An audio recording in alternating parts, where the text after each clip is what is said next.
this beauty? By the way, I'm not talking, I'm not talking about you. Who you got with you there, man? Answering. Right? Oh, right. You mean me? Yeah. She is Kimmy. Hello, Kimmy. So for anyone listening to this, Kimmy is what breed of dog? She's an Akita.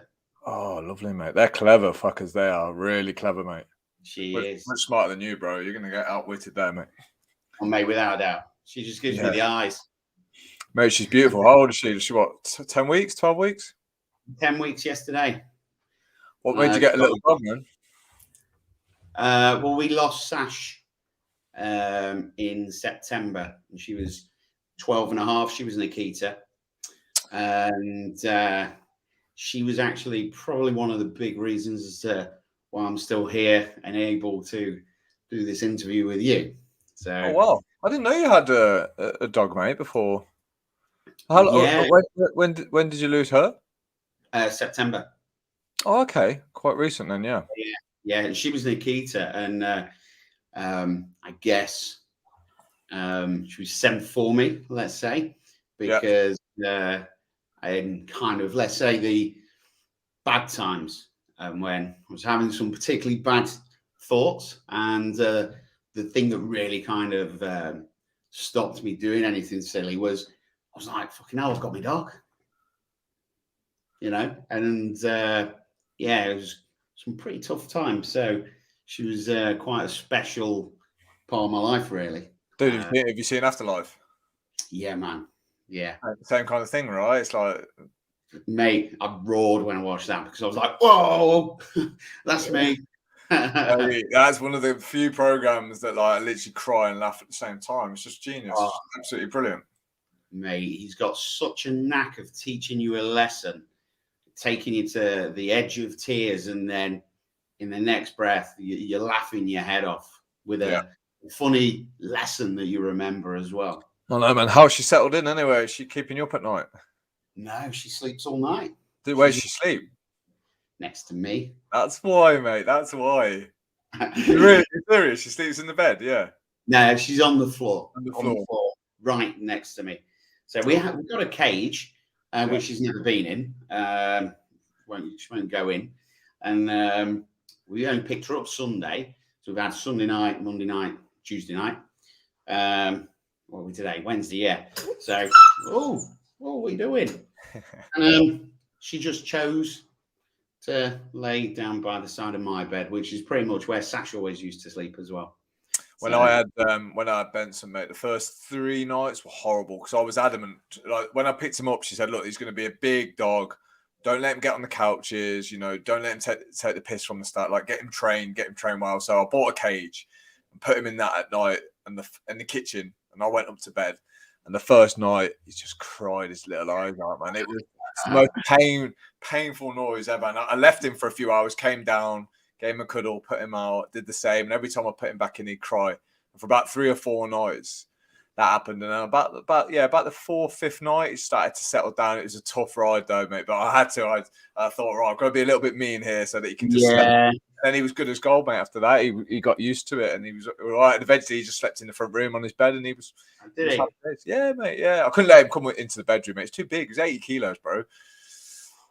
Yeah. Wow. What was he? He was a French Mastiff. Wow. French Mastiff, beautiful dog, absolute softie, mate. Like good guard dog as well. Like if he knew you and he he protect you, he was great. It's a bit cautious of strangers, mate. But yeah, beautiful dog. She's gonna say bye now because Mum's going to. Mate, you're making me want one, man. Look at that. Look at her eyes, mate. Look at her face, mate. She's beautiful. Isn't she? She is beautiful. Yeah, we're going to get down to business now. Yeah, let's talk, man. Let's talk. Hold on. I like your chair, by the way, Rich. Yeah, it's like I'm a teenager, man. It's like a gaming chair. Yeah, it's proper smart, dude. Dude, I want to start by talking about your transformation in terms of like the most recent one, your health, your physical health. Because last time we met, which was a month ago, 6 weeks ago, you showed me this picture, and you were like, you've changed, man. Like you went from this guy who had quite a bit of body fat on him, soft tummy, man boobs, and all the rest, and then you showed me Yeah, you showed me this latest picture, and you're like, you see your abs, you got muscles, you're I'm looking like, good. Yeah, oh. looking good, bro. What brought that about, man? Like, was this during the lockdown that you thought I'm changing, or was it something completely different? So basically, as you know, I work alongside you with Paul Moore, and I used to own a gym as well. So that was kind of one of the worst things, was being overweight, and I sold my gym 3 years ago, and just fell out of love with it. Proper fell out of love with it. It was tricky because I had the gym and I had my mortgage and insurance business, which then became more full on. And I just kind of fell out with it. So, like a best friend, and then you have enough. You've fallen out. You don't want anything to do with it. And that's kind of where I was at. And so hard to explain, really. And the thing was, historically with me, I mean, I'm 44 now. I owned a gym when I was 31, and I had it for 10 years. And for the majority of that time, I was like always in sharp shape. I always looked good. But, and people would maybe think, fucking hell, owns a gym, was in good shape and whatnot. But the truth of it was, the rest of my life was pretty much in tatters. Drugs, alcohol, women, pretty much everything that a better man wouldn't do. And I was a shining example of all of it. And so what kind of then happened, I realized there was no real point in having just fitness and the rest of your life being shit. And I then kind of just made an actual effort on the other aspects of life, which, if we think in terms of your focus, spirituality, finances, family, and actually having fun. And I was smashing then all of those. So I'd kind of gone in the exact role reverse of smashing life, but just not in my fitness. And I still had this internal battle where, or maybe I was just scared, afraid of doing the work because I've had injuries and things like that. And I was scared of failure and the disappointment of maybe going back to the gym, getting injured, and then not being able to go. I just thought, you know what? I'm actually living that fear because it's keeping me in that state of being overweight. I hate the way I looked. I'd gone from being a fit, young man to being just unbelievable. I looked like 60. And then I was losing my hair. And I'd got my finances in good places. I thought, fuck it, I'm going to have a hair transplant. So I did. And I didn't think it really had bothered me that much. But the truth is, it just completely reset my confidence. I then got going back to the gym. I've lost 2 stone in, this is going to be 29 weeks of dieting. But I say dieting, it's actually just now, this is my life. It's not a plan or anything like that. Out of 4 workouts a week in 29 weeks, I've missed 2. And I'm just consistent. That's all it is. And it was just, I wanted that complete set of smashing every aspect of my life.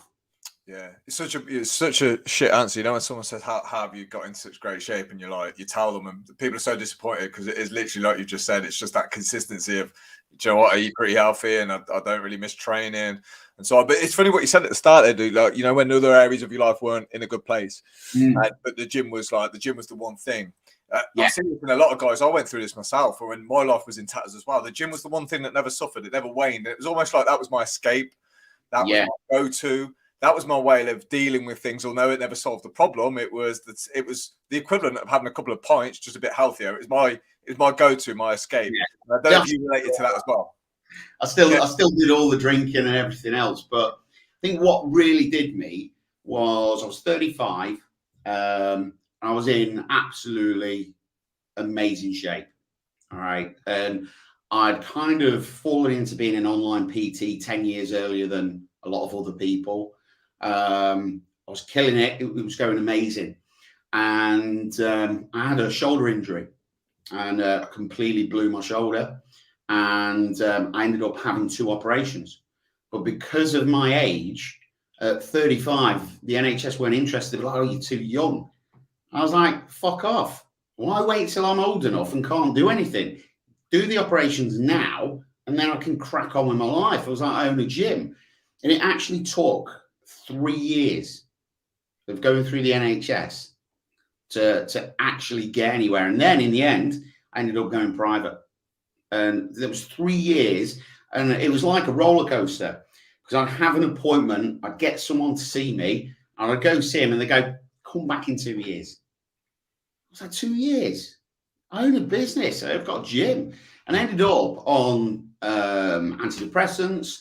And this was the kind of where things really then tipped in the way that the one thing, the gym, was then taken away from me.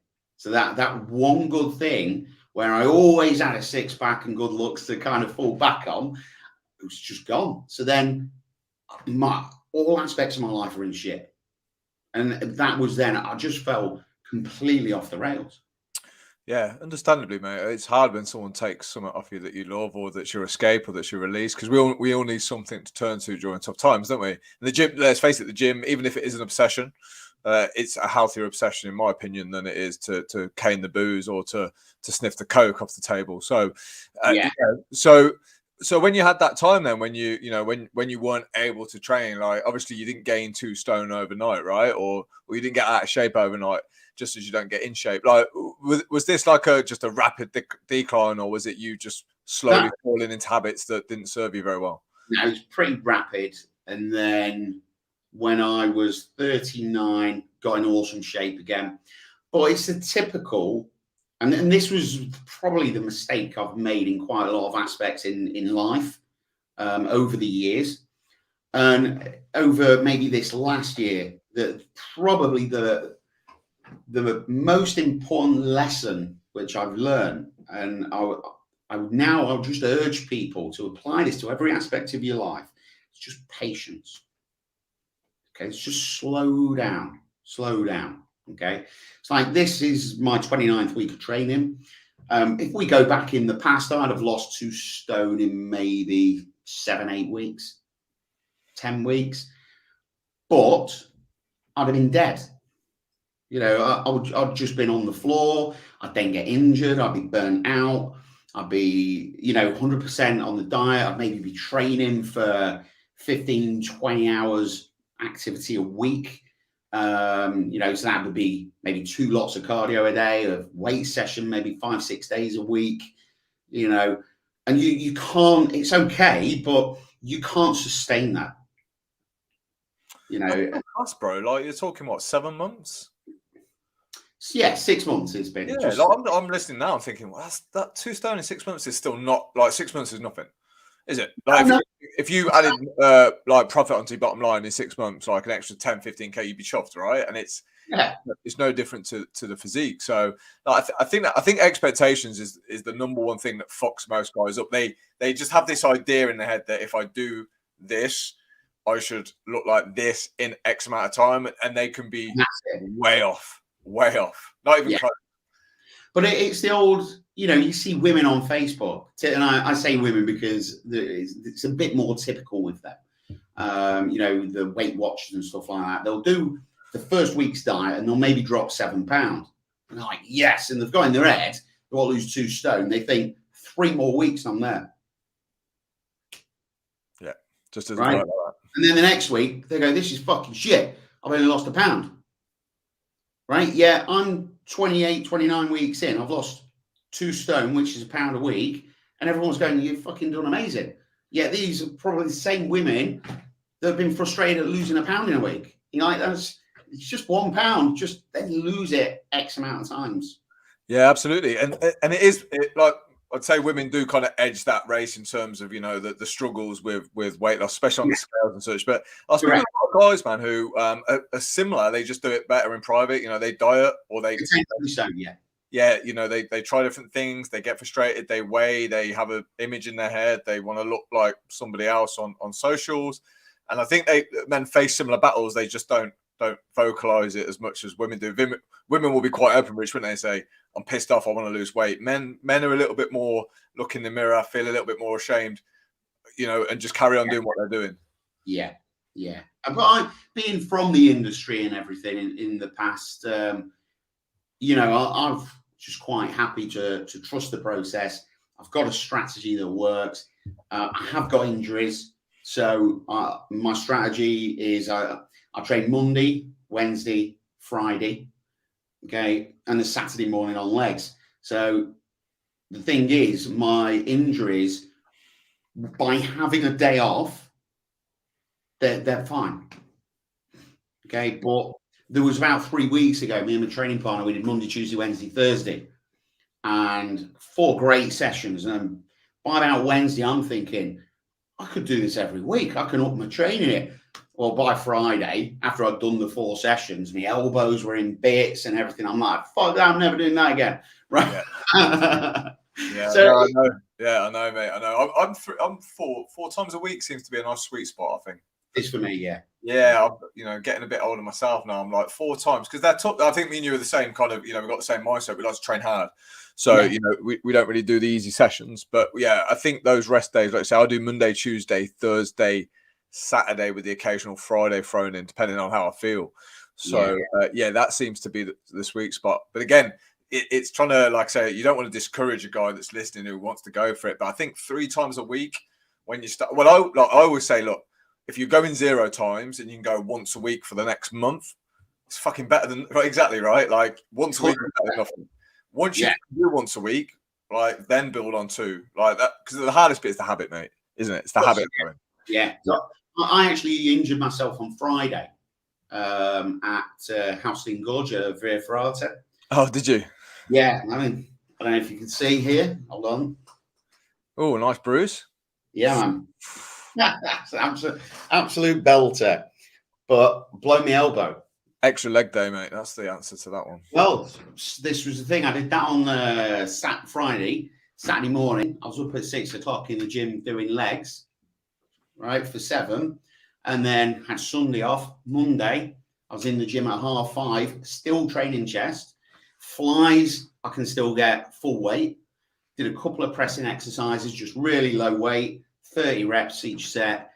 I had a workout. But the important thing for me is, whereas talk about typically when I did my shoulder 10 years ago, and then I just lost my shit and that was it. For me now, I understand that it's the routine that I have that actually is the cornerstone of the success, which I'm getting right now. So it doesn't matter, I can't go in and bench 100 kilo, right? It's important that I just go and do something. Yeah, man. Absolutely, mate. It's the cornerstone of everything. A guy came in the other day, he'd had his booster jab, and he's like, Alex, my arm's dead. I said, don't worry about it. We'll do fucking squats. So he was laughing. But that's the kind of thing. You have to have that attitude. I think if you want a great result, you have to think like that. Like, you can't just go, I've done my elbow, I'm not going to do anything. It just doesn't work. You have to have this ruthless mindset of like, right, okay, my elbow's bust. What do I do? And then you come up with an answer, right? That's how you get in good shape. Yeah, and then I've got emergency physio Monday night, guy that I know and trust, guy in Cottingham, near Hull, David McKechnie, cracking guy, very expensive, but he's the guy that everybody goes to when they've wasted money on loads of other people. Got in with him, spent a lot of money for a session, and that bruise, that's from muscle scraping.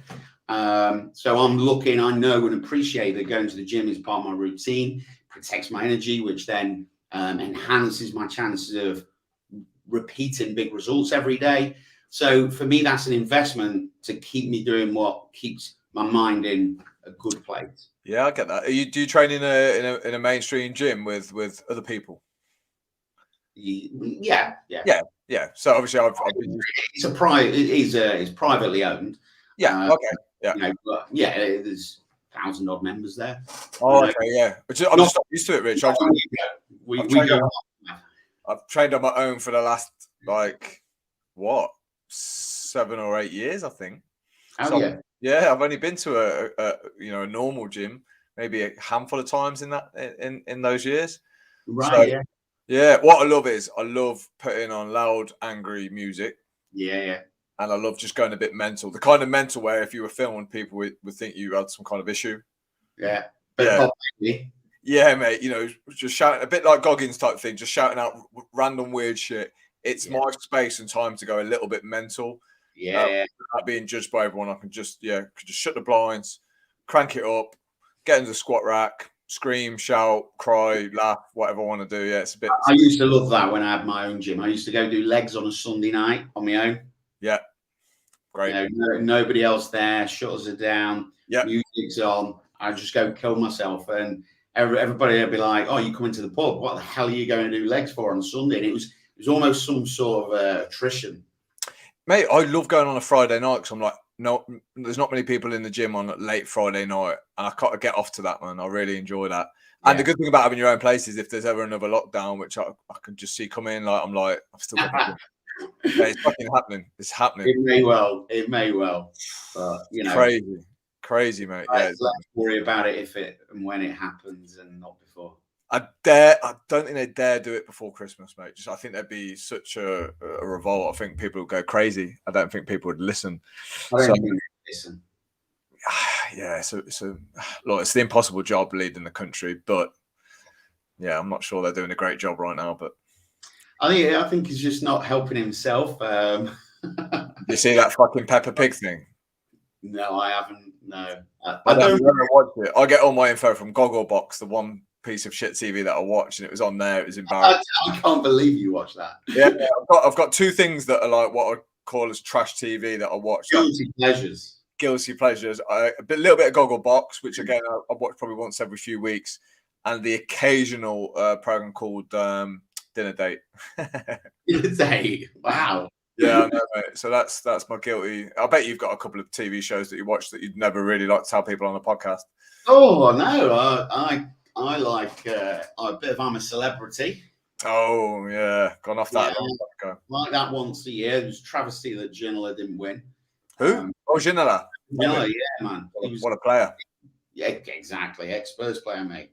So yes, of course, mate. He was phenomenal. Great player. Phenomenal. Great. Again, he's one of these players, like you knew he was brilliant at the time, but you look back now and you're like, you're even better than I remember you to be. Loved him. Absolutely loved him. Oh, yeah, dude, if you're a Spurs fan, like he's like God, right? Just YouTube Ginola v Barnsley. Oh, I remember he torn them up. I think was he on the right wing then for that game? Was he always left wing? Because I know he's left-footed. Yeah, he's on the left cutting and just went through every one of them. It was amazing. Yeah. How long was he at Spurs for? Do you know what? I can't remember. I don't know. A couple of years, maybe. Yeah, he never gets like we all know he's a legend, but when you talk about the greatest Premiership footballers, he's never really in the mix. You get like your Henrys and your Giggs and your Rooney's thrown about. Ginola's never really mentioned. Yeah, I think because it was maybe around the time of Cantona, and Cantona stole the French headlines. So possibly, I don't know. You know, he was if he played for United. Correct. Yeah. Yeah, it's like, when someone goes to United and instantly they're in the England squad, you're like, how does that happen? Oh, yeah, exactly. United. Yeah, so I'm a Celebrity. What else is on your guilty list, dude? Come on.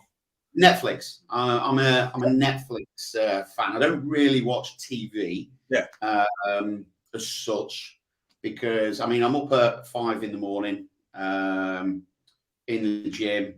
It's kind of like taking care of my business before I take care of my business, if that makes sense. So that's me time in the morning. Then it's full on for the day. And I'm not ready to kind of, if I leave now, it's probably early. Okay. So I maybe not getting home till 7:30, 8 o'clock most nights. Then when I get in, I do 40 minutes cardio. Okay. So I've got a cross trainer, so I then put the iPad on and watch something and learn some mindset stuff or business strategy stuff. So then I like to wind down the day with, more exercise and learning. So I don't really get a chance to watch TV So it's more of a, when I do get a chance, we normally, Mans and I, we have a box set, you know, that you can dip in out of. We watched a film, a Ryan Reynolds film, last 2 weeks ago. It's got The Rock in. It's a really good film, but to give you an idea, it took us 8 days to watch it.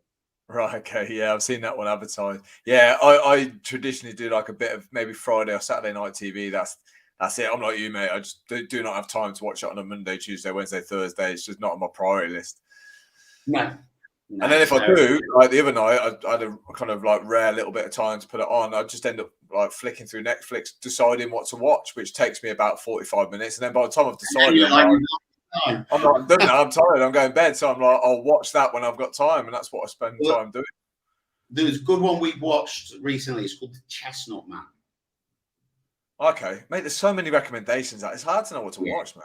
I haven't seen a good film for a while, actually, like a proper good film. Well, this is a series, so we prefer a box set rather than a film. Okay, so the thing is, a film can maybe be, 2 hours. We don't get that amount of time.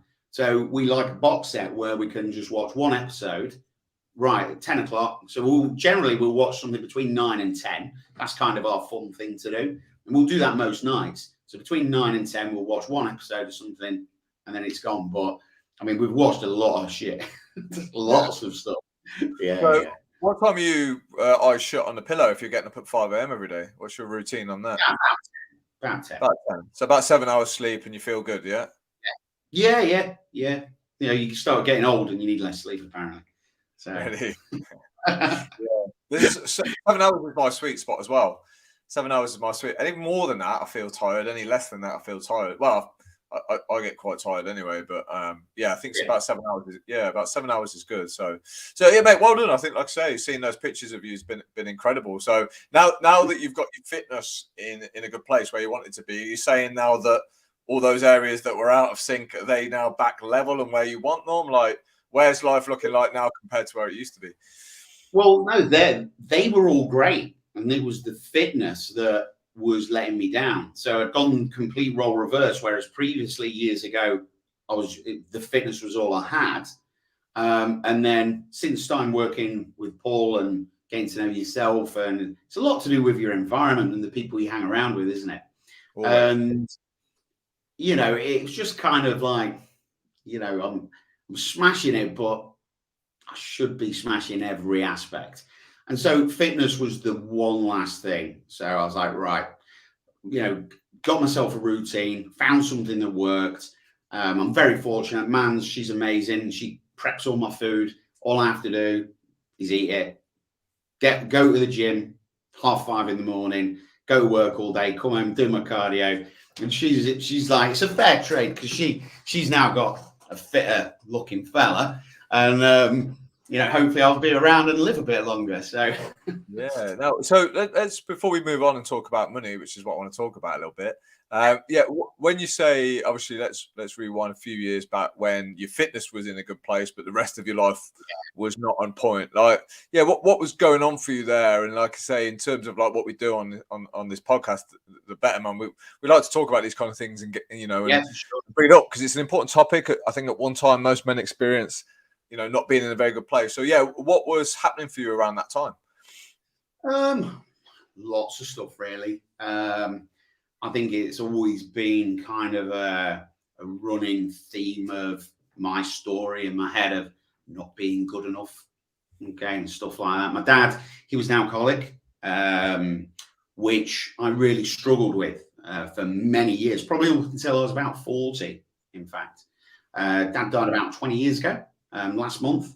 So, it's been some time, and he was not an amazing dad, if I'm honest, but that's all I saw him as. And this was kind of a thing where everybody loved him. I'm like, what do you mean? He was fucking shit dad. But nobody else judged him as a dad, only I did. Okay. And this was kind of then a battle because we kicked him out when I was about 12, 13 and set him the challenge of, you want to be with your family, sort yourself out. And he didn't, chose not to. So for me, as being that 11, 12-year-old kid, I was like, hold on a minute. Why am I not good enough for my dad to change his life around? Okay. And that really kind of got ingrained in me, I believe. And so whatever I did as I grew older, it was just like, I'm not good enough anyway. Okay, so it's only in these past couple of years I've actually unwound all of that. Okay, and kind of realized it was just a story. Just because I believed it doesn't mean it's true. I've been wrong before on other things, and I can admit that. So why not just actually go, hold on a minute? Just because I think that's so doesn't mean it is. So no matter really what I did, I never believed I was good enough. And this is the thing, is that when we have a low belief, no matter what we do, whether it be successful or not, we always find a way to make it look shit, or to self-destruct it, or whatever, because we kind of get glued to our story. So yeah, I was like, I built this gym. It was fucking amazing. It was a brilliant gym. Oh, my God, I was a shit gym owner. I should have just been a PT. I'd have been a great just PT, and without all the costs of opening a gym. So again, that just reaffirms, my story, so to speak. Women, relationships, always, in my head, they were always going to break down anyway. So I may as well do what I want, which I did, which then ultimately led to relationships breaking down, which then reaffirms I'm not good enough. Okay. So there's all those kind of things. The story just keeps replaying time and time, and it's like on repeat until now, where everything's amazing. So did Dad die through booze-related issues? Yeah, he actually died of TB, but and this was the thing. When he died, he was living in a caravan, ironically, round the back of the local pub. Okay. When he died, he literally had 6 black bin bags to show for his entire life, and me and my sister. And it was kind of one of those things where you vow, I'm never going to be like my dad. And fucking hell, mate, I was exactly like it. Does that mean, do you have a level of empathy now? Like, because obviously you had your issues with alcohol as well, and drugs and stuff. Like, do you look back now and think, well, my dad was just human? Like, his upbringing. Yeah. My dad, he wasn't looked after the best by his mum, by all accounts. So he was just doing the best he could with what he had. And unfortunately, this is the thing. If we go back 30, 40 years, there weren't shit like this with me and you talking openly, right? This was never even spoken about, was it? No. What was it then, like, after all those years, that can get you to unravel all that shit and then finally say, actually, I'm good enough? Like, how can you make that transition? I know you've done, the programs, the coaching, the mentoring, but like, you personally, what have you done to get past that belief and that story that you had then? Success and failure leaves footprints. Okay. And there comes a point in your life where you've got to kind of just look at the evidence. Okay.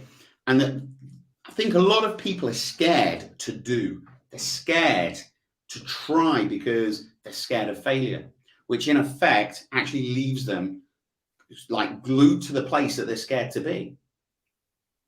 Okay. So they're too frightened to try, which leaves them in exactly the same result as what they did try and failed. Does that make sense? It does, but I guess this runs a bit deeper though for you, because you could say, like, when you had the gym, like, you could say that people looked to you and was like, he's in shape, he's got a gym, he's fucking successful. But you obviously didn't feel like that at the time, right? No, not at all, because financially, like I say, I was a shit gym owner. So, okay, does this mean you had to tick boxes? How to run a business? Yeah. Does this mean you had to tick boxes? Get my finances in order. Is that what you've done to get where you are, or is there something a bit deeper than that? Yeah. So for me, it was, I started working with Paul, and I was literally at a point in my life where it was either tap out or do something. Literally, that's how I felt. I'd had enough of life. Every day, I'd wake up and be like, fucking hell, I've got to go again. I dreaded it. And I'd wake up and literally be like, fuck, how many hours till I get back in bed and I'm safe? horrible. It's a horrible way to live your life, and that was me. Yeah, as soon as you said that, I can relate. Yeah, I know what you mean by that. Yeah. I feel now, okay, because I mean, you know, but whether the people watching know, I was 52 grand in debt with a coke problem, alcohol problem, women problem. The reality of it is, I didn't have any of those problems. I had a me problem. Okay, and I realized that I was present at 100% of the bad decisions and bad experiences that I'd had. And there comes a point where we have to go, hey, we've got to stop blaming everybody else here and take charge. It's not even take responsibility. It's not take the blame. It's quite literally take charge of your life. Okay, what am I doing? What do I need to do different? Okay, because like I said, success leaves footprints. Well, so does failure. Okay, and if you're not very fucking happy with your life, how you've got it, okay. Now I say to my clients inside of Financeformation, if you don't like what you've already got, okay, if you keep doing what you've already did, you're going to end up with more of what you've already got. If you don't fucking like it in the first place, why do you want more? Do something different. Okay, just give it a try. That's all. Okay, because if you don't fucking like the different, you can go back to the shit you were doing anyway. I still think it's easier for people to do the same, even if it doesn't get them what they want, because it's just like you say, it's familiar. Like people despise change. Change is difficult, even if you're getting things that you don't like. It's just more comfortable. It's more known. Certainty. They know the outcome, whether it's a good outcome or not. It brings certainty. Okay? Yeah. There's some comfort in that, but there is not really any comfort, and I think what I just started to do, I saw people, full openness. I looked up to yourself and massively. You've had a huge impact on me. People, Stevie Brock and other lads that have been in Paul's programs. And I just looked up to them and saw what they were doing. And I was like, do you know what? I can fucking do that. And I think one of the biggest moments for me was Mark McPake did a training and everybody was saying these amazing words. And I just thought, I want people to say that kind of stuff about me. But you ain't going to get that if you're just being a victim and sitting on your ass whinging. And it was literally that moment. I was like, right, things are going to change now. It's all in. I'm just going to see what happens, because the thing is, what I am doing, it can't be worse.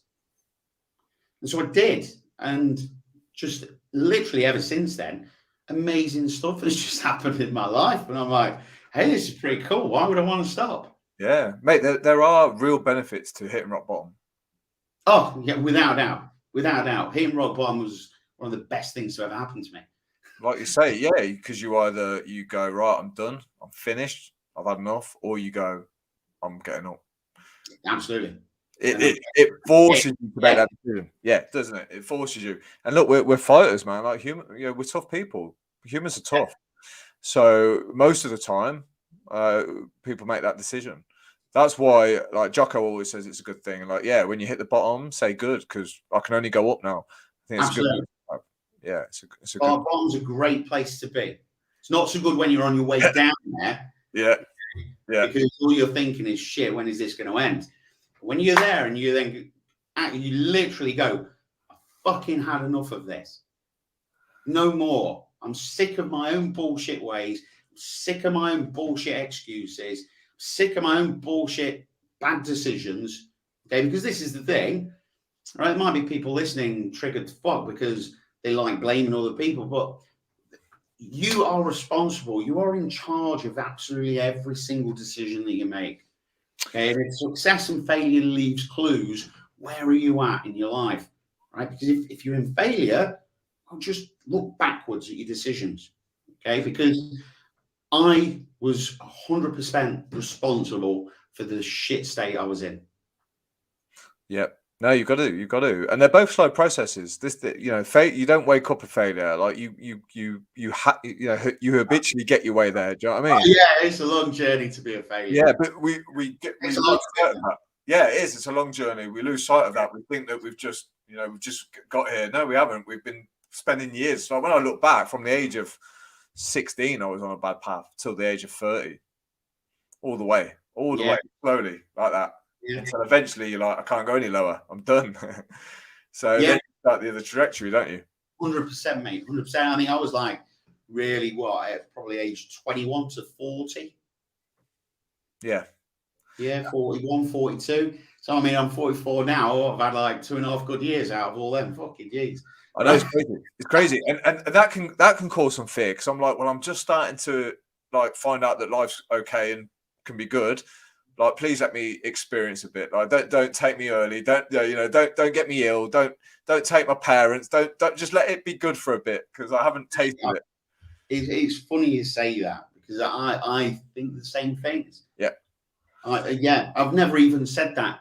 I've never said that openly to anyone. But yeah, I've had the exact same thoughts. I love my life now, and I love going to bed, because every night I go to bed, I can't wait to get up the next day.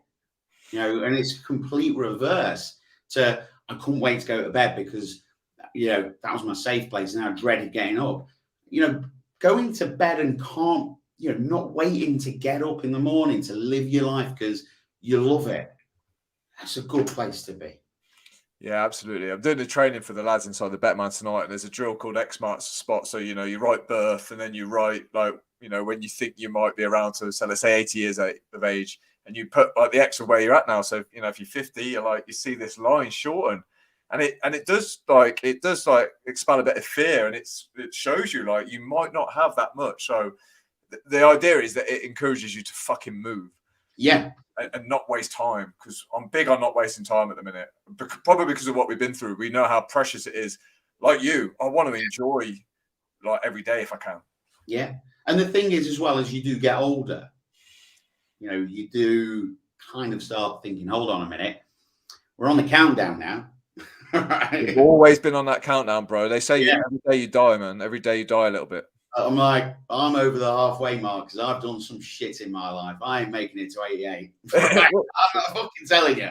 Right? Yeah, that's if we're lucky. Like, I know.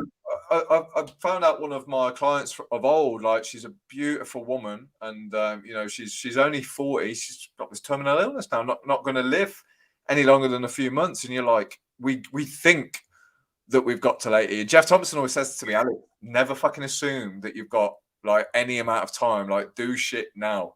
Yeah. Have you listened to, here's one for you, Rob Burrow? No, never heard of him. What does he do? He was a rugby league player. Okay. He was awesome. He was tiny. Okay. And he used to play for Leeds for his entire career. And he from the age of like schoolboy, primary school, he was a tiny rugby player. So when he was at primary, and then he went secondary, and everyone was like, too small. They even told him to go be a jockey, right? Turned out to be one of the best ever players. Played for England, won everything there is to win. And 2 years ago, he got diagnosed with motor neuron disease. Okay. He's just brought out a book called Too Many Reasons to Live. And I urge you, get it on Audible, right? I listened to it and had to turn it off. Okay. 20 minutes in, and I was absolutely sobbing. Okay. Full disclosure. Okay. This was last week. And not because so much it's sad, which it is. He has the most tremendous outlook to life. He got diagnosed literally 2 years ago this week, and they gave him 2 years to live. Okay. And he can't speak or anything, but he's got this computer set up, and he's wrote the book with his friend. And I've never listened to anything so amazing. Honestly, it really hit me. It was huge. Part of me, and it's hard not to get emotional when you speak about that kind of stuff, but like, part of me thinks that I wouldn't be that brave. I wouldn't be that positive. I just want to be like fucking out of it, gone. I get that, but how he explains everything, and it's really relevant to what we're speaking about now, is that people are saying to him, you know, you've got 2 years, let's get your bucket list done. And he's like, watching my kids smile every day, that's my bucket list.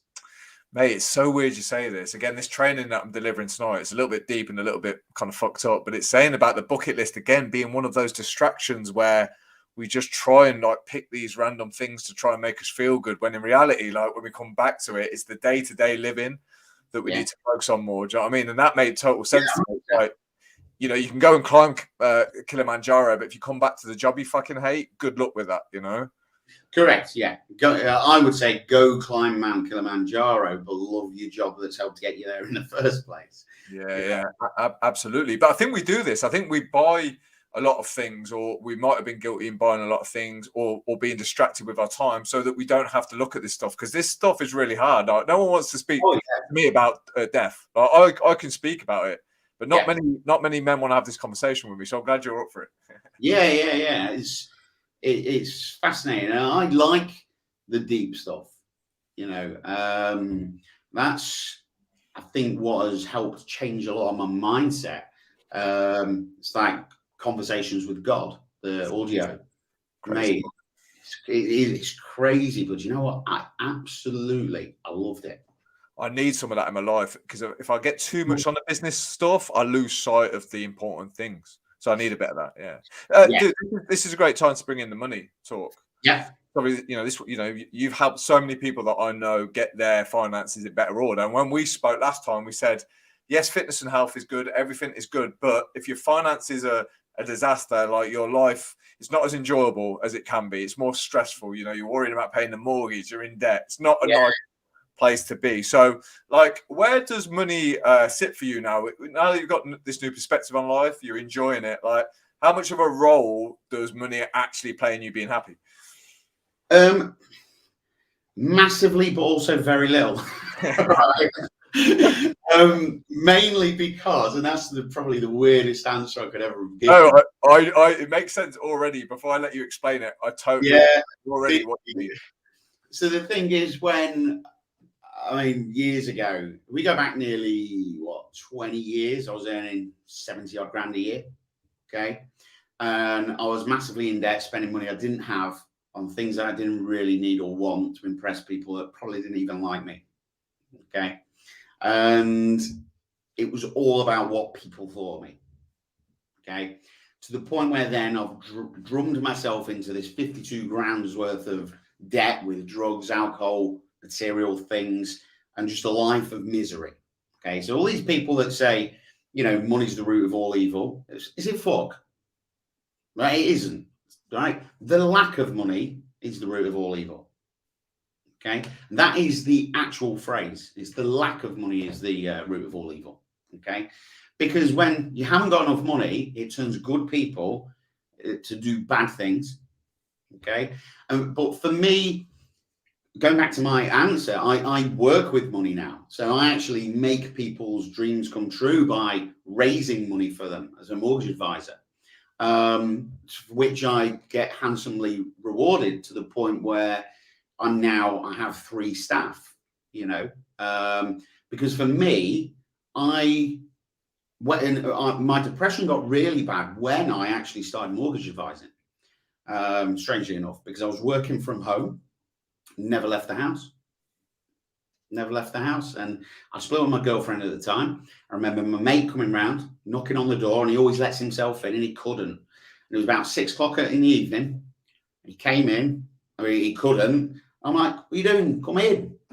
He went, door's locked. I was like, is it? He went, yeah. So when he let him in, he come in, mate, Matt Simpson, cracking fella. And he looked at me and he just went, what's your door locked for?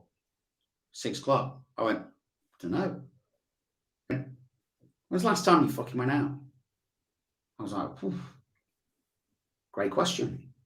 I don't know. He was like, what do you mean you don't know? I went, I can't tell you. And it would have been like 4 days. I've not left the house. Right? Just let the dog out the back and stuff like that. Got takeaway. And I looked to stay, and he just went, right, upstairs now, get showered, we're fucking off for a pint.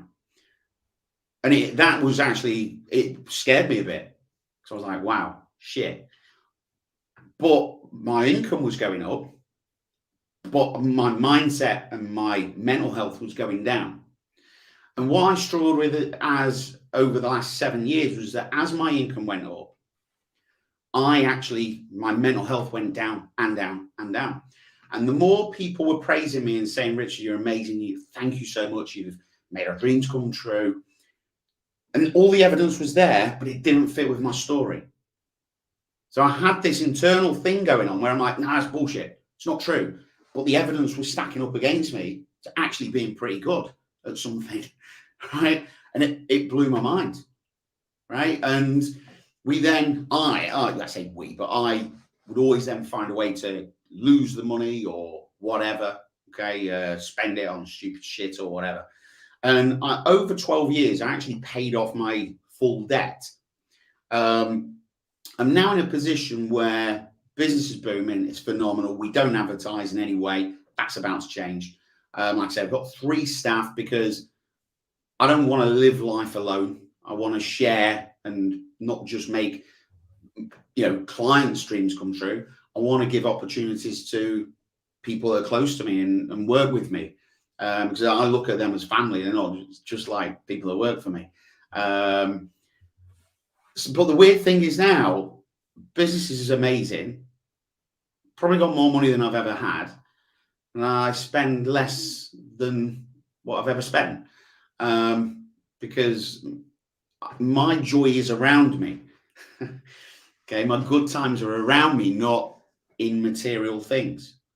And I've actually struggled with going from that 52 grand in debt, living in scarcity for many, many years to get the debts paid.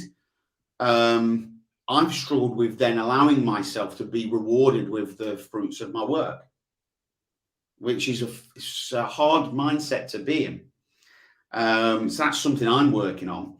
And then what's then also happened is, as you know, I came up with this strategy of organizing your money. I call it the 5-pot money formula. It's something I developed for myself over the last 12, 13 years of paying off my debts. Started working with Paul, and a lot of guys would openly go, I'm shit with money. So I just went, I've got this thing. Now, what is it? I don't know, but I'll show you it. And I'd show them this little plan. They'd love it. Tell another guy within Paul's program, and then they'd get in touch. When can I see this money thing? To the point where in the end I had to go to Paul and say, mate, let me do a training because I can't cope with all your men asking me to help them. So I did this training, and at the end of that, everybody was like, when's the course start? I was like, there isn't a course. You need to fuck off and leave me alone. I'm busy enough. And I just got hounded by people like you, Michael Glancy, bullied into putting this course together. I thought I'll do it once and they'll all leave me alone then. I think I got 33 people sign up, and they all absolutely loved the course. And I loved delivering it because I could really see that despite in the past all the bad decisions, the mistakes, the guilt, being a shit dad, bad son, okay, all of these things, that I realized that just happened for me. And it's not a waste because I actually have a huge amount of experience in failure. Okay. But I have a huge amount of experience in reversing that and turning my life into what I think and feel is a success. Okay. What other people think doesn't really matter. It's what I feel. And to now be in a position where I can go, hey, I fucked up and did this. And it's way worse than what you did in terms of money, which it normally is, by the way. Right?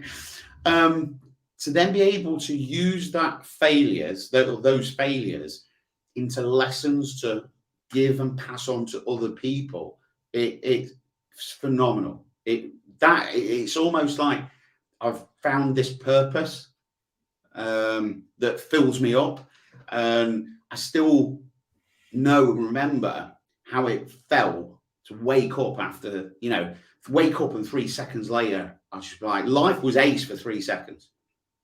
And I'd wake up and be like, fuck. I'd think about all the debt and how am I going to pay those bills. So to now be able to use that experience and pass it on and teach people the mistakes which I've made, but more importantly, how the strategies and how I've managed to turn that around. I really feel like I've found a purpose now. Yeah, that's beautiful, mate. I love that. I mean, I think one of the things I'm guilty of as a trainer, who I've been doing it for 16, 17 years now, I still have to remind myself that, like, what I think is basic, like, just because I've been in the industry for so long, isn't. So when you say to the average guy, like, how much money do you need to pay your bills and survive? Most men go, fuck What? no. Yeah. So just you teaching that when you did the training for my guys, like, for some of the guys, that alone was, like, mind-blowing, because it made them really look at, well, what do I need just to get by? What do I need to pay my debts? What do I need for a little bit of luxury? What do I need for invest? And it just made them think a bit differently. And that alone, mate, just the awareness, like the first thing in dieting and nutrition is, like, be aware of what you're putting in your gob. Absolutely. And it's the same with money. Be aware of where you're putting it. And, it's one of my trainings is you're actually richer than you already think. Okay. And it's an awareness training. And I've actually in January, I've got a 5-day challenge where I'm actually going to invite people in for free to work with me for 5 days and actually learn that they are already richer than what they thought. Yes. Have you, speaking about Netflix, have you watched The Minimalist? No. It's really interesting. So, I think mate, it's great. It's pretty much talking about what we're saying. So what you've got is that battle of, like, somebody like yourself trying to encourage men to, take responsibility, have a look at your finances. Maybe you can get out of debt quicker than you think, or maybe you don't have to get in debt. But on the other side of that, you've got, all this marketing and these companies pushing items, manufacturers like clothes, cars, leases on cars that people can't afford. All this kind of stuff. So you've got, like, the typical angel devil, the angel saying, look, come on, man, you don't need that shit. It's not going to make your life better. And then you've got the devil saying, you want that car, man. People are 100%. Do you know what I mean? And I think lockdown hit a lot of people there because they were like, shit, I've got this lease as much as my mortgage on a car. Now what do I do? I can't actually drive. I'm not allowed anywhere. It's just sat there. Yeah. Yeah, or they drive it up the road to work and back, and that's pretty much it. But it looks good parked outside the house, Yeah, but there is, and this is the thing, okay? When people say, I don't need much money, I don't like people, I'd hate to have a lot of money and all that. Oh, fuck off, what a crock of shit. All right, I'm not buying into that at all. That mindset is exactly the reason as to why, all right, you'll never really have enough money. You might say you've got enough, okay, but I'm not sure I believe that. Okay, being somebody that has been there and in that mindset, and organizing your money, but having a strategy and a plan and a track to run on, it's life changing, absolutely life changing. Because we then get to a point. There are markers where it's like we say, when will you know that you've achieved? When will you know that you've been successful? And what will that look like? Okay, put a number on it. Okay, because then you know when you've achieved. It's a goalpost that you've hit. Okay, and it's the same with our finances. So what I offer is a clear strategy from A to Z to get you to a point where you can say yes to the car. Okay, you can say yes to the holidays. You can say yes to the spending on stuff that maybe doesn't serve you. But if you work hard and you want to spend your money on X, Y, Z, fucking go spend it. All right, that's cool. I'm all up for that. Okay, but there's a time and a place to do it. And this is the thing. People are so kind of ingrained now with credit cards. Okay, and if I was to give you one thing, okay, as value for people listening, if you think you've got a credit card and it's a good thing, and you think, I only have it to boost my credit rating, you're a fucking idiot. Okay? Honestly. And I say, people come to me for mortgages all the time. I'm like, okay, oh yeah, I've got a credit card. There's not much on it. Not much on it. I'm like, okay, cool. How much is not much? And they go, oh, just $4,000. I'm like, just $4,000.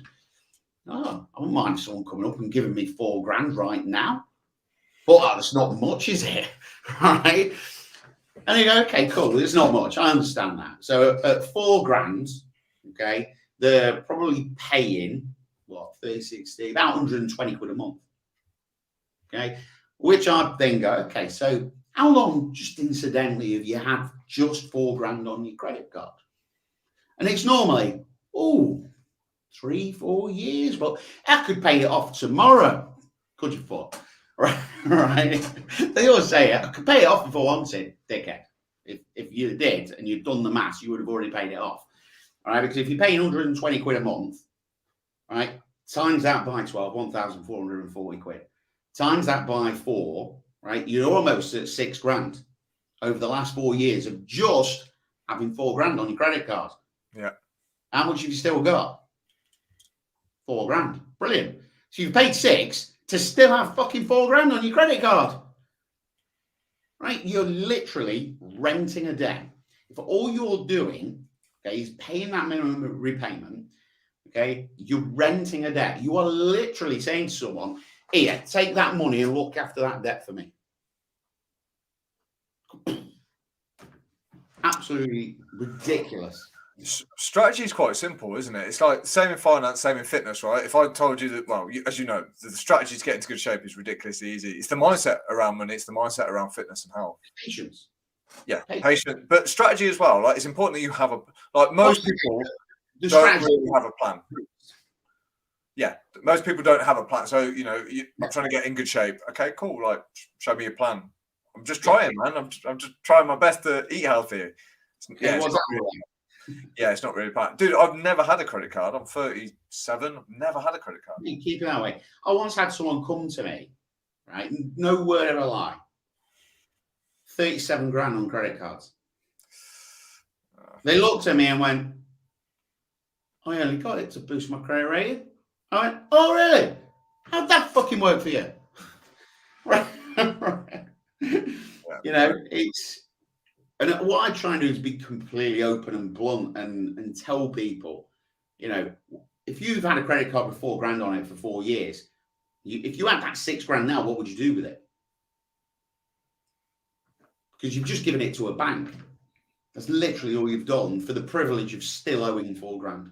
So in terms of motivation, then, when we're talking about finance, so they always say that like money can be a good motivator once you've hit that amount of money that gives you the life that you need. Like, people are then motivated by deeper values, right? So money itself isn't a great motivator. What, even if you haven't got any? No, it's what you're going to do with the money. Yeah, what it gets you. A motivator. And this is the problem, okay, is that if, like fitness, okay, you haven't got a clear goal, okay, you don't get in your car and just drive aimlessly. Okay, you get in because you've got a purpose. You know where you're going. You know where your end destination is. Okay, you've got a sat nav. You've got a map. You know what time your arrival is supposed to be. My arrival is normally an hour before I get there because I'm always fucking late. All right. Yeah. I'm always late. Right. But therefore, because I'm always late, I'm always on time. By default. But it's having that something to spend it on. Okay.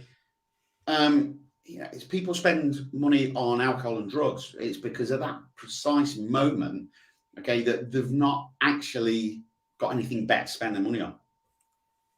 Okay, so it's all about being aware, waking up and going, hey, where else can I spend that money?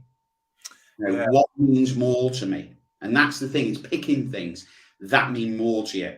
So for me, because I was 52 grand in debt, I now have quite a large, maybe not fear as such, but you could call it fear, of moving back into debt. Okay, so for me, security with finances is quite a large thing. So for me, having X amount of months worth of bills money in the bank, not just in my house, but in my business too, okay, it's quite a big thing for me. Okay, so I like to have security behind me because that way then I can be a little bit more relaxed about when I do things. So for me, I've probably spent quite a bit on my house in the last 2 years. Okay, because I never have done. I've been in the house 19 years. I've never really spent much on it because I've always spent money on drugs and alcohol and been shit with money. So now I want to have a nice home because that's what I work hard for. I value that more than getting off my tits. How do you help men stop impulse buying? So if I can go on Amazon straight after this podcast, Rich, and I can get whatever the fuck I want delivered here by tomorrow. Okay. So if a good advert is placed in front of me and I go, I really want those new AirPods. Like, how do you help someone get past that stage of wild purchasing? Well, if that's what you want to do it. Okay. So how I help people strategize their money is that they actually do have an element of money to spend on whatever they want, guilt-free, no questions asked. Okay. It's like the dieter almost, give them that, a traditional way is banking calories per day to then have, I always used to say, right, maybe have 300 calories that you have two choices on. You can eat whatever you want every day, or you can not eat them and bank them for a takeaway at the weekend. But it's one or the other. You can't do both and then still expect to see results. Okay. Money is exactly the same. Money and money and fitness, they like so close together, and this is the thing, is that people nail one aspect, but then they're not clever enough to go, hold on a fucking minute. If I apply the same logic and strategies that I've just applied to that area of my life to another area, maybe it might work. Of course it'll work. Right? And then apply a strategy to every single aspect of your life. Okay.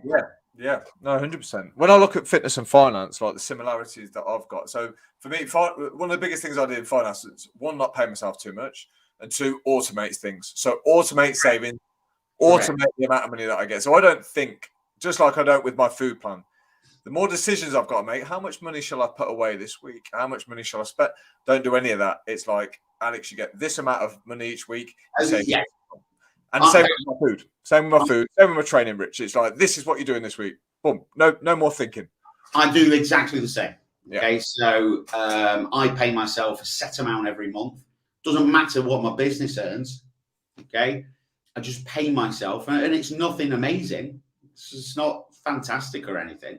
It's what we need to live on. Yeah.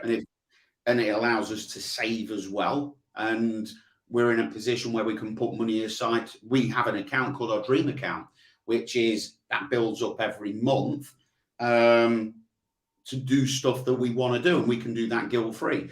But that might be stuff to the house.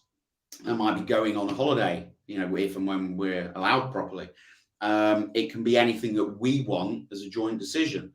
But yeah, it's having rules. And the thing I like with what you kind of talk about is people need discipline.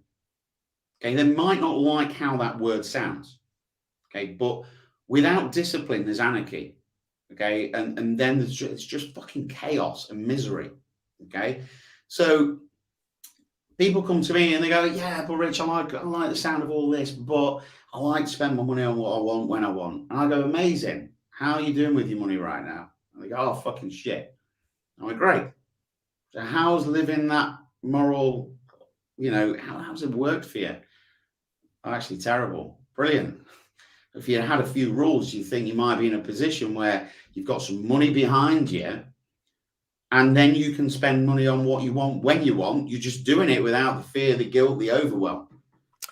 This is the problem with living in the now too much. Like, I'm all for like seize the day, but people can get quite reckless with that. So you'll hear people say all the time, "Oh, I'm only here once. I want to have a good time," and they never even think like a few months ahead. So I like to think maybe 6 months, I reckon, is a good sweet spot, Rich, because you're like, well, that's still short, but it's enough not to make me too reckless. So I'm still going to do things today that are going to benefit me in 6 months.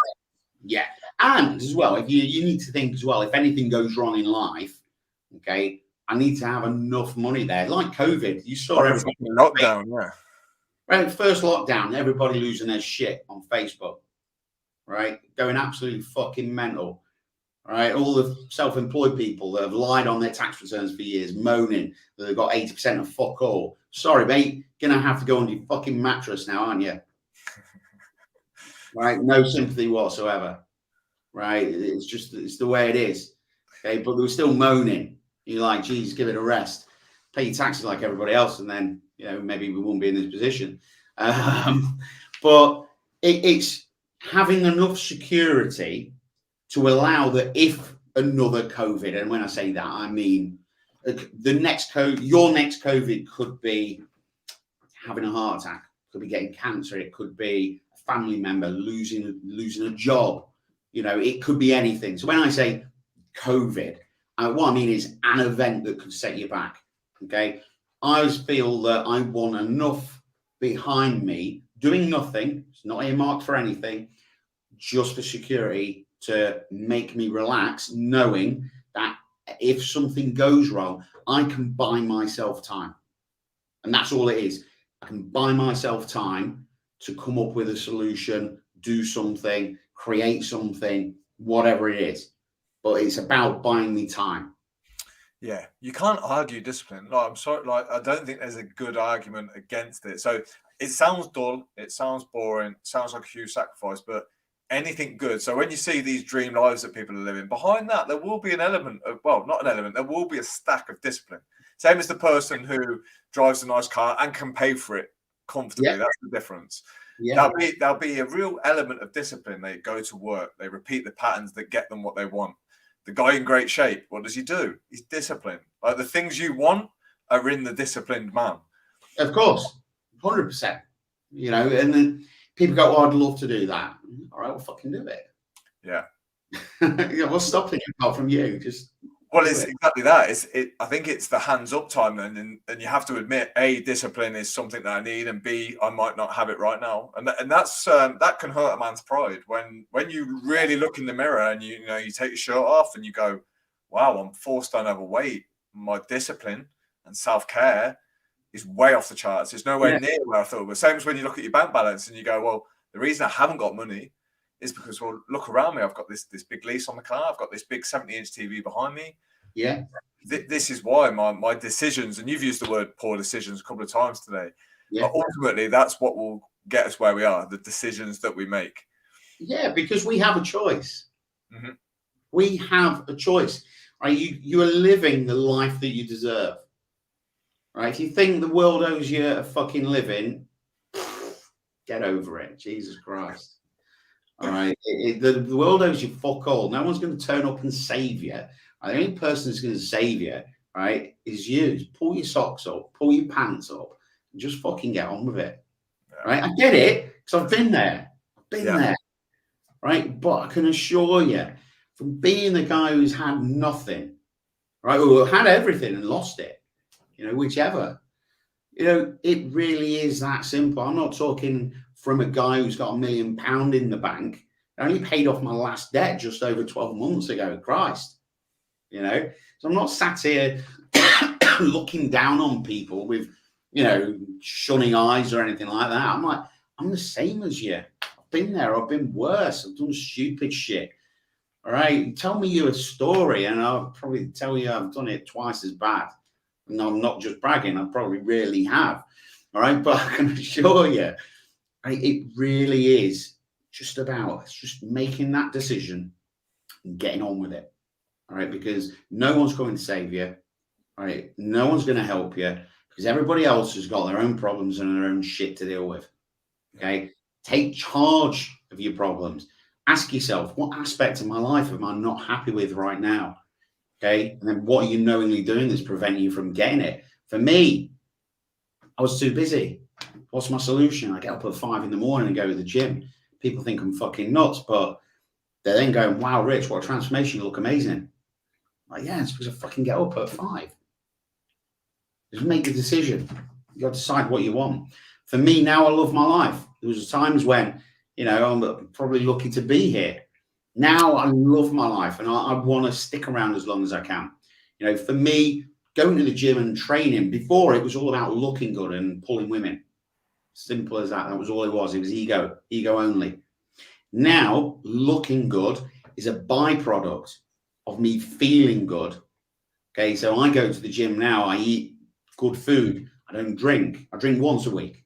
Okay, do that to protect my energy so I can perform at a high level every single day to serve the people that trust me to look after them. Okay, because anything less and I'm letting them down. And as a byproduct of that, because of the work ethic I have in the gym and with my food, I look good. But it is not to pull women or anything like that. It doesn't interest me because I'm really happy in my life. Yeah, and I think that the essence of mental health is self-care. So I think when you can look in the mirror and say the things you just said, you know, I look after myself, I eat well, I train, I'm disciplined. Like for me, that is, you know, that is the element of like, yeah, I'm gonna like myself more than when I didn't take, you know, when I wanted to stay in bed, when I was drinking loads, when I was doing things that I weren't proud of. Of course, you're not going to have good mental health at that point because you do not like what you're doing. You do not respect yourself. And that's the thing. You don't like yourself. Yeah.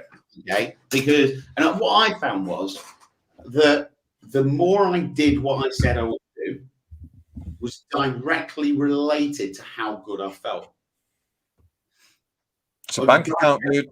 Yeah, it's a bank account. Every day you've got to say what you're going to do and you've got to back it up. And every day you do that for a year, 3 years, 5 years, 10 years, and you become unstoppable, man. Because when you say you can do something, guess what? It gets done. Yeah. I mean, I've journaled now 500 plus days without fail, morning and night. I haven't missed a single one. And this was kind of, I don't know whether this is coincidence. Maybe you'll know better than me. My fucking turning my life around. All right. I know I'm fairly certain it's no fucking coincidence. Right. But around about just over 500 days ago, my life took a definite upturn in line with when I started journaling, being clear on what my daily priorities were and doing them.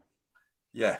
I think there's probably a few elements. I think we all get to a certain age where we're like, right, it's time to stop messing about. Secondly, I think just the switch of you going, I'm taking charge, regardless of what you did, whether it worked. And then third, yeah, the actual specific strategy that you took clearly worked. Journaling. I'm a big journaler. I love it. I think it's great. Yeah, me too, mate. Me too. Stop out your head on paper, getting clear. You're accountable to yourself. Gets you organised. Gets you structures, and then you can put your head on the pillow at night and go, I've done it. I've had a decent day today. I've done something worthwhile. And the thing is, all right, you imagine now I'm 44. Okay, I've probably spent 42 years being a dick. All right, it's a long time of being a dick. There's a lot of evidence there. Okay, but just because I spent 42 years being a dick, it doesn't mean to say I have to spend the next 42 years being a dick. Okay, it really is a choice, guys. You know, just because you've lived how you've lived, it doesn't define you forever. It's just the choices that you've made up until this point. But you can change that. You really can. Okay. But it makes and needs a definite decision that you go, I've had enough of my bullshit. I'm just going to try living life a different way. Fully in the knowledge that if you don't like it, you can go back to how you was. Rich, on that, all right, mate, we're going to wrap this up, man. Thank you. Dude, that was class. Yeah, thanks for sharing your time with us tonight, mate. It was You're welcome. And it was great to meet the new member of your family, man. Exactly. Yeah. It's painful to know that I'm going to be nearly 60. I was thinking the other day, I was like, I had Sash for 12 and a half years. Yeah, of course. I was like 32 then, and now I'm 44 now. So in 12 and a half, shit, I'm going to be nearly 60. She'll look after you, bro. Richard Crowe, you're the man. Thank you so much, brother. Appreciate your time. Very welcome, mate. No problem.